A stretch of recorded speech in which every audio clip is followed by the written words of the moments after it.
Hello, Life Sparkers. We are here today with my dear friend, Bev. How are you? I am finer than frog fur. How's that? I'm back in the South. There you go. Awesome. I love that. Well, Bev and I have been friends for many, many years. We were just talking before we hit record that it's probably been 20 years or close that we've seen each other. Yeah, something like that. But anyway, we worked together at the same insurance company, and you had been there a lot longer when I started. So you were Actually, definitely not much. Believe it or not not, not much, much. really. Well, it seemed like you just knew everything. No, Um, I studied hard. Yeah, you did. You're good like that. And I met Bev, and we became very good friends Yeah. personally as well. And I want to tell you why you have inspired me and how you have inspired me from the time I met you. And that when I first met you, you are and have been in a gay lifestyle for many years. And at Mhm. the time, there was no support in our world for it. There was no acceptance. And somehow we're going to talk about this. I want you to tell us how you figured that out and became confident in that at that time. And then moving forward, I watched how you treated people. And, in the insurance business, it is very difficult. We often, and specifically in our business, dealt with people who were in very difficult situations Yeah. and facing a lot of pain and in crisis a lot of the time. And I watched you handle them with so much love and care and consideration and commitment to Otherwise, their I well wouldn't. being. What's that? Otherwise, otherwise, I wouldn't have been there. Right. And not everyone was that way, but you were. And that inspired Yeah. me right out of the get go that you were not in it for the money. You were definitely in it to serve. Yeah. And that servant heart that you have, you're such a caregiver, such a lover of people and life. And I think that's really kind of what drew us together in the beginning. And I love you for that. And you cared for your mother. You were a very strong partner to your significant other. And then as time went on, I watched you implode a little bit and self sabotage. Yeah. And I definitely saw you own that and take responsibility for that and completely change your life. And I was so inspired by the way that you held your head, even though you were hurting and even though you were upset with yourself and even though all of it, all the consequences that came from what happened, I watched you reinvent yourself. And you moved to Florida with your mom, left Mhm. your long term relationship, left the insurance business, moved to where your brother is. And then that was a whole nother crisis that you think you're going to be moving close to family and you're going to be connected and all of the things that you anticipated with that move. And that is definitely not how it turned out.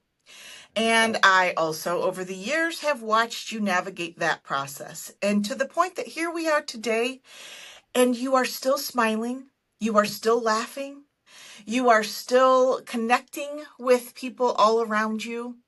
And I love you dearly. Thank you, And because I love you too, kiddo.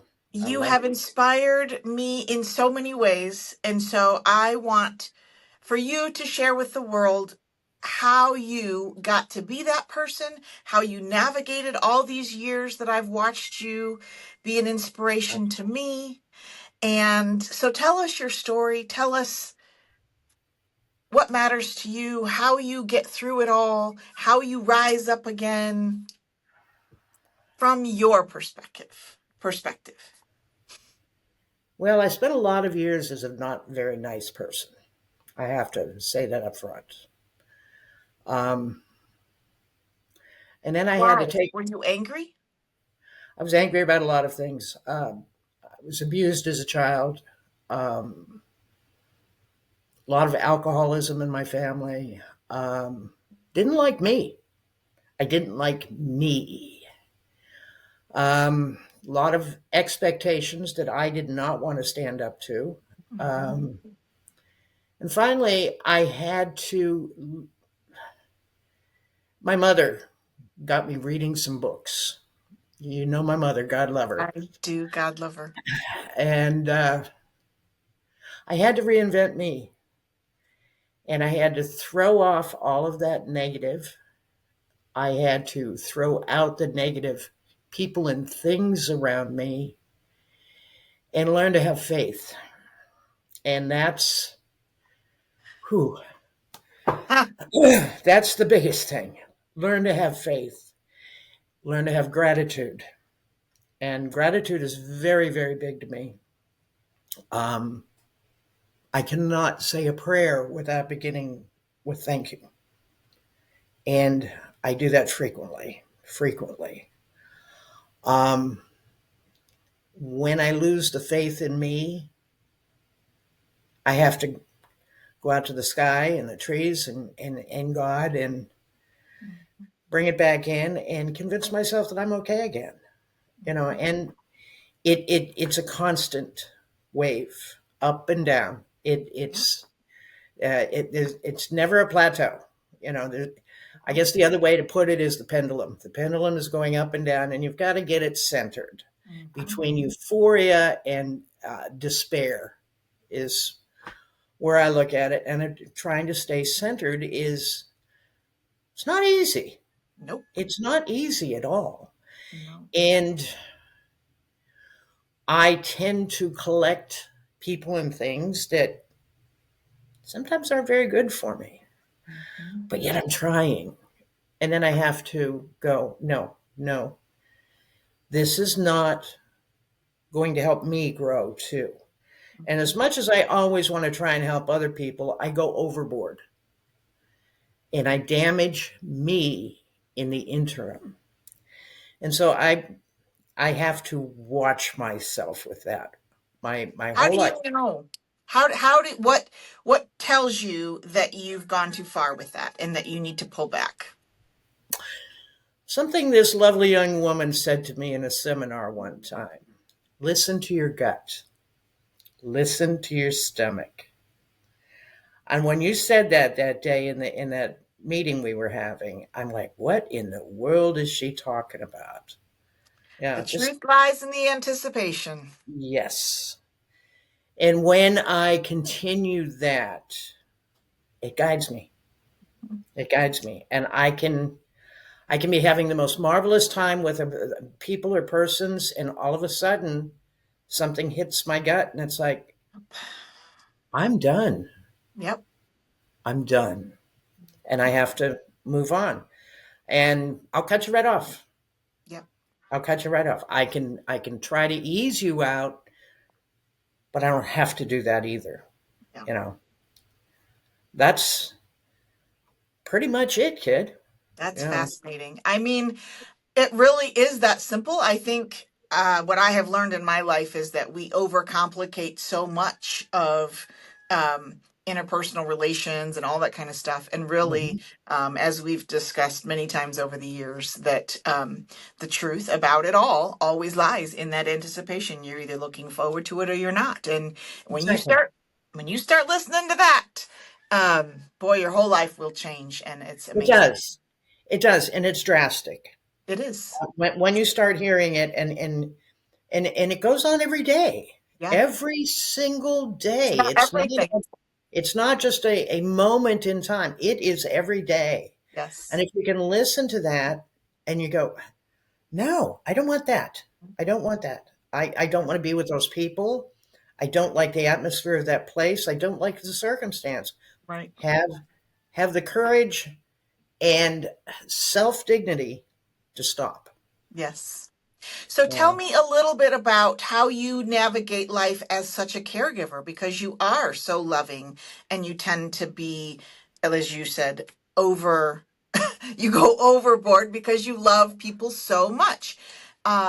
So how do you stay true to taking care of yourself while you're also taking care of other people? That's my biggest difficulty.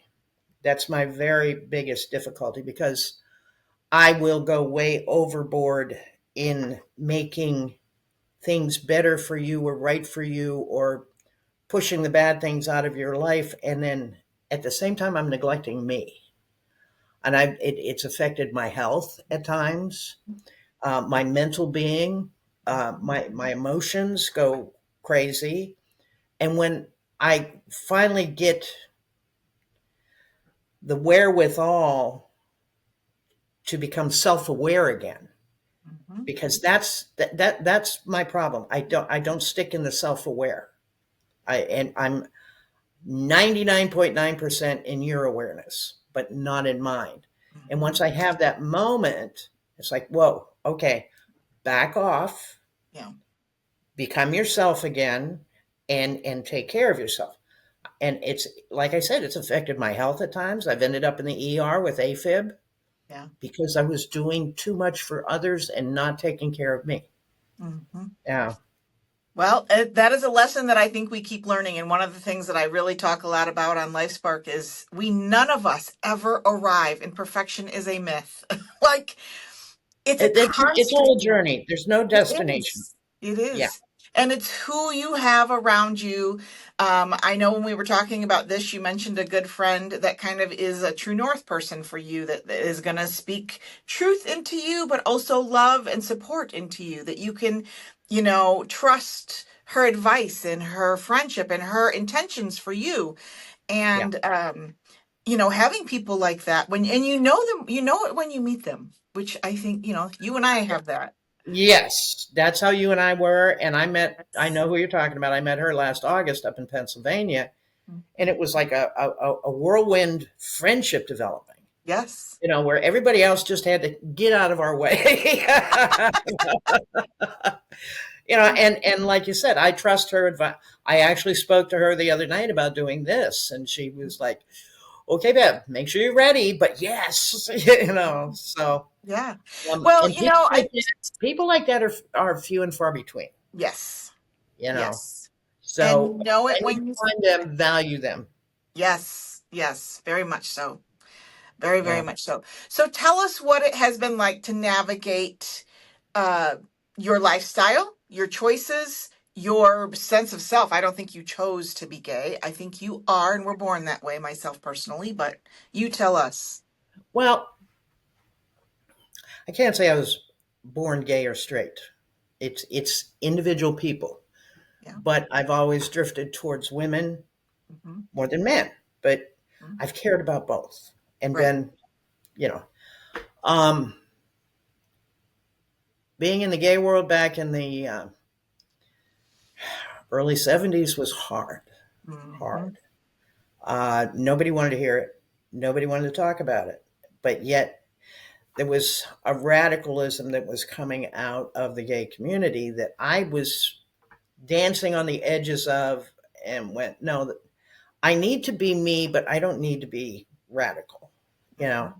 And so I have developed, and to this day, I don't wear a rainbow banner. Right. I don't wave a rainbow flag. Never have. And I'm going to judge you by who you are, not what you do in a relationship. Hmm. And I expect the same from you about Yes. me, I am because responsible to that's you, the, not for yeah, you. yes. I'm, I'm not going to drag you into something that is Yeah. ridiculous. It's none of your business, to be perfectly honest. Right. Right. Yeah. And so doing that, sometimes I've butted heads with people, but like I said, I don't wear the banner, and I don't wave a flag outside here. Yep. I don't do gay pride parades. I used to do them in San Jose, but we were doing them for charity. Right. It wasn't what they have become. Right. Um, but it was hard in the first couple of decades Hmm. to know how to um, guide myself with people. Hmm. Um, and then there were times, ridiculous times, when there were accusations thrown at me Hmm. in a work environment, actually. And I'm like, literally, this one time I'm talking to my boss, and I said, would you make a pass at her? He's like, oh my God, no. And I said, well, then give me a credit for a little taste. Oh, That's okay. awesome. That's awesome. That's You know, awesome. and because that's just not how good people are. And I don't Exactly. care what your sexuality is. Yep. I I it, don't it either. doesn't. It's of no concern to me. Right. You know. So, and then as things became more and more open, and quite honestly, right now, I think it's gone way too far. Yep. I I don't agree with what's going on out there. yeah. I'm kind of And I am getting lambasted by a lot of people for that. But you know what? I don't care. yeah. I don't care. Right. I want us all to be treated equally. Yep. That's all I ask. There you go. You So the know. show is about confidence, and it is about how you rise back up from the ashes. Mm. Where does that come from in you? Because I have watched you do it so many times. Wow. Um, I think it's going for so many years and not liking myself and not recognizing that I was a good person. And in moving through that, I developed confidence and it felt good. Mhm. It felt good, completely different. It was totally foreign to me. And I was, oh, probably in my late 20s when I Mhm. got to that point. I was arrogant before that. I was very arrogant, but I wasn't confident, Right. you know. There's a And difference. so I, and I'll lose confidence today. And I will, as I said earlier, that wave, it, that'll go on the rest of my life, I hope. Yeah. Do you But find that when you lose your confidence that you go to back to that place of ego, or do you feel like you go to a place of depression and fear? I I I can go back to the ego, but it's more likely retreating from everything and everybody Yeah. for a short period of time, and then I Depression. realize what I'm doing. And uh, somebody told me years ago, if you're going to go into a depression, recognize it Mhm. and sit down and go, okay, how long are you going to be depressed? Because you need to do it. So set yourself a week, a day, a month, and then come that time, go, all right, your time's up, move on. Yeah. And that is something I try and do, and you know, it works pretty well in Yeah. most cases. Last couple of years was a little hard on me for reasons that you know. If you want to Okay. discuss it, we can. If not, we'll move on. But um, 4.5 years of dread and fear was hard on me, Yeah. very hard on me. You And know, you lost your mom, you know, in that. If you want to talk about it, we can talk about it. we can Tell talk us. about it. We can Okay. talk about it. What happened? Well, after my mother died, my brother broke into the house here and beat me and tried to kill me. And then because of COVID and this and that and the other, we didn't have a trial until a year ago. Mhm. And that was 4.5 years after the fact. And so during that time, I was didn't realize just how bad I had become in that aspect. I was still in a good place in other things, but in that I was frightened, very frightened. And I you're, mean, yeah. uh, ice cubes would drop in the refrigerator, and I'd be in bed, and I'm up out of bed. Oh my God, somebody's breaking into the house. You know, I went through PTSD therapy that was tremendous, tremendous, but I couldn't get rid of, and I'll never have it all gone. I'll never have it all gone, but I couldn't get rid of the bulk of it until we had the trial. And I think I mentioned you when I got home here from the verdict, not the sentencing, but I backed into the driveway and I looked out around my neighborhood and I just broke down crying, Mhm. sobbing. I said, I'm home. I'm Yep. finally, this is my home again. Yes. Walked in here, walked every inch of this house to look for the evil that I kept feeling in here. And I have cleansed this house spiritually many times, but it's gone. Yeah. It's gone, you know.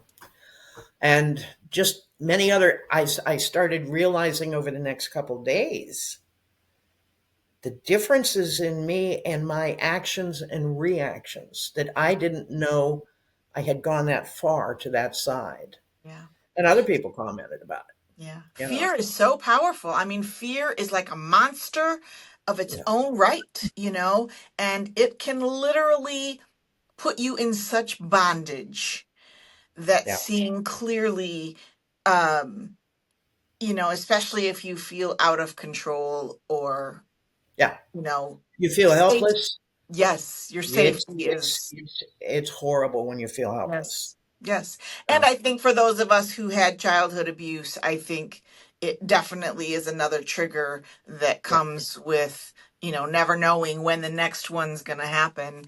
Yeah. And I think when you're raised that way, it's very difficult to navigate life and get over that. And I don't think any of us ever, are over Well, it and like as you I said, said. I'll carry that incident and Yes. some of the repercussions of it to my grave. Right. But I'm not carrying what I did for that 4.5 years. I Right. mean, it's a tremendous load off of me. Yes. So Yes. For sure. So yeah. tell us about the relationship with your mom, how that was. How did you handle losing her? You two were so close, and I loved her so much. Uh, Um, and she thought the world of you, believe me. She so enjoyed you. My mother and my relationship was really horrible until I was again in my late 20s and got me together. And then she came down to Florida here to visit. I was living down outside of Lauderdale, and it was my birthday, and we went out to a nature preserve. And on the way out there, she had said she was going to move back to Florida from Pennsylvania. And she says, "What do you think?" And I said, "I think Tampa's great." She says, "Why Tampa?" I said, "Because it's 3 hours away from me." And we still didn't have, as you could tell, but we got out there and we started.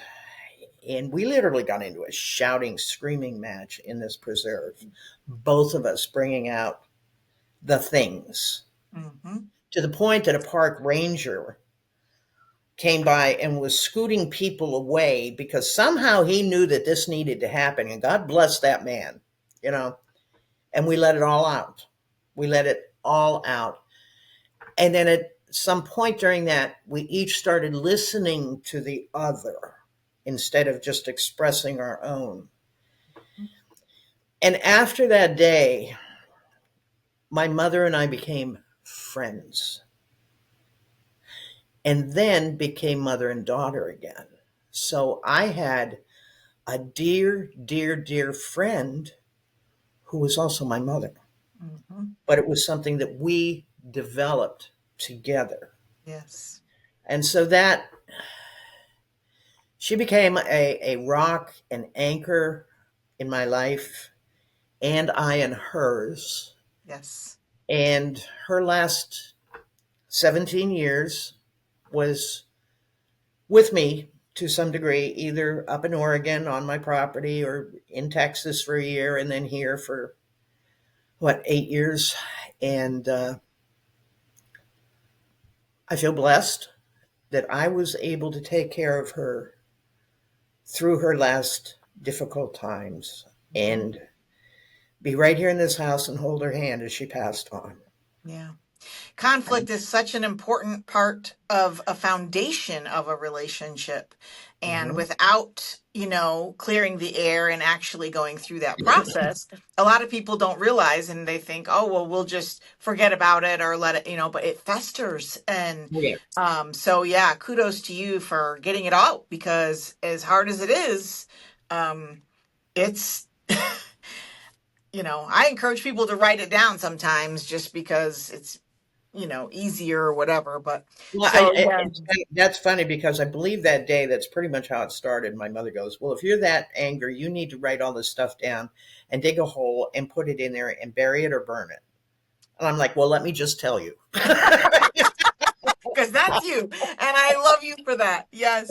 Well, Your mom was the most, she just was jolly, I think, is when I think about her. I just feel like she was, someone who always, like you, strived to connect with other Well, people. she was a life coach. Yeah. She was a fire walker. She Yeah. taught fire walking. Yeah. She Yeah. was a powerhouse, man. Oh man. She Wow. was. That's really funny too, because the day she met you, um, after you went to your car and she turned to me and she goes, "Do you feel a power from her?" And I said, "What?" I said, "There's something." And she goes, "Bev, I almost had to take a step backwards." Yeah. You know, so that's your power. That's your power Yes. that she perceived. Yeah, that's why I say we always know each other when we see each other. Or, when we meet another person, it's like, ooh, I Yeah, feel you, yeah, I yeah. get it. That's awesome. So talk to us about the best advice you've ever gotten. What, maybe it was from your mom, maybe it was from someone else, but like in general.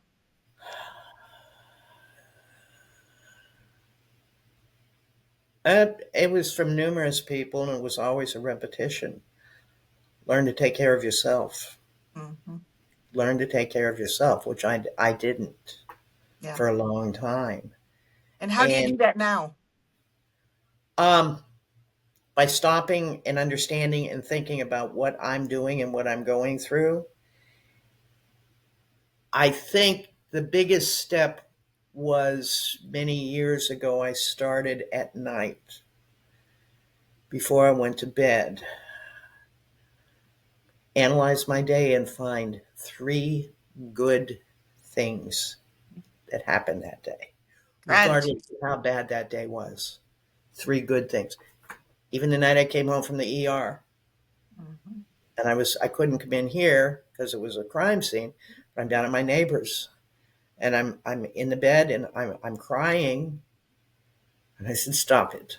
Now find three good things that happen." And I had to do that before I could go to sleep, Yep.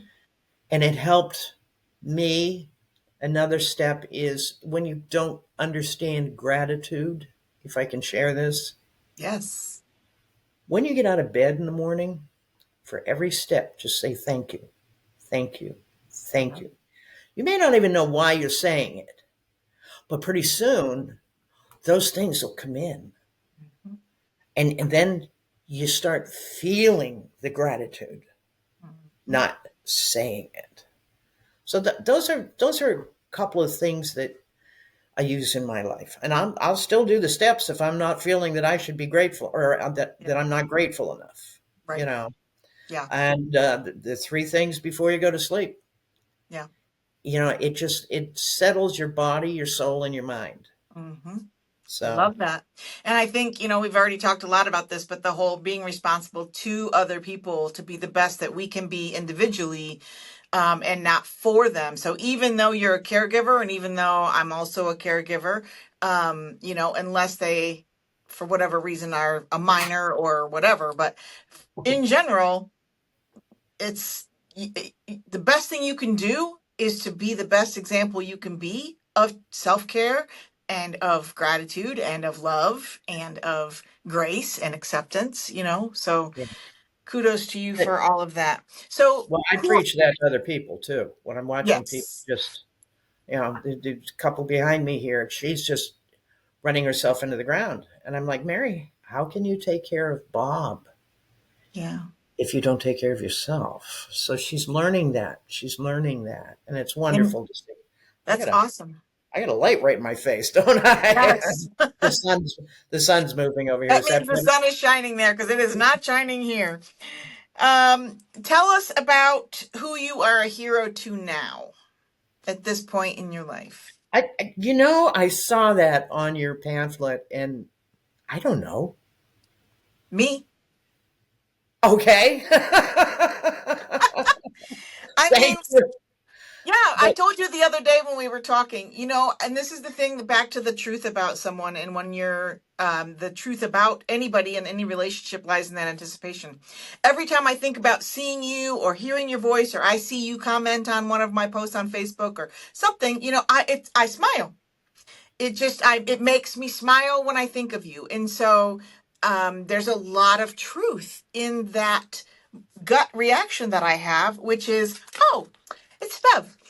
What, even if it's in a passing thing, it's like, because our connection is authentic and has always been real, whether we see each other or Very not. real. Very real. Yes, it is very, very real and very meaningful, I think, to both of us. And so I feel like, I just love that. So thank you for being that. Is there any other wisdom that you would like to leave us with today?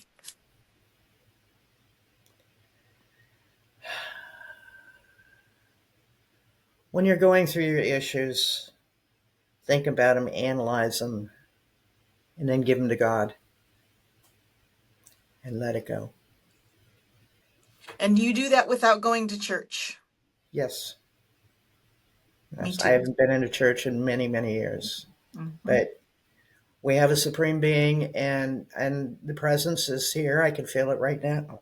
You know, just by Yes. saying that, I can feel it. Yes. And it is such a relief if you can do that. Yeah. Yes. Take Figure out what it is, analyze it, and then give it to God and give it up. Love that. And things will turn around. Hmm. That's the So, faith thing that you talked about earlier. yeah. Yeah. And that's true. I think, the whole what doesn't kill us can be turned for us.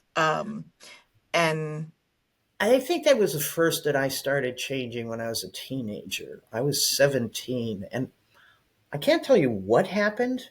And I've thought about it many times here, but there was some bad things that happened in my life. A bad thing that happened, but there was a very good thing that happened as a result of that. And I'm like, well, this came from that bad. Mhm. So it can't all be bad. Yes, So again, the three good things every day before you go to bed, because love it. no matter how bad it is, I mean, even if it's a close friend comes up and gives you a peck on the cheek. Mhm. Oh God, what a relief that was. Thank you. Right. Those things happen. We need to recognize them. Yeah. We need to recognize them. Yeah, Well, I go ahead. that's it. I want to thank you for being a confidence catalyst. I want to thank you for being a spark in everybody that gets to know you and love you.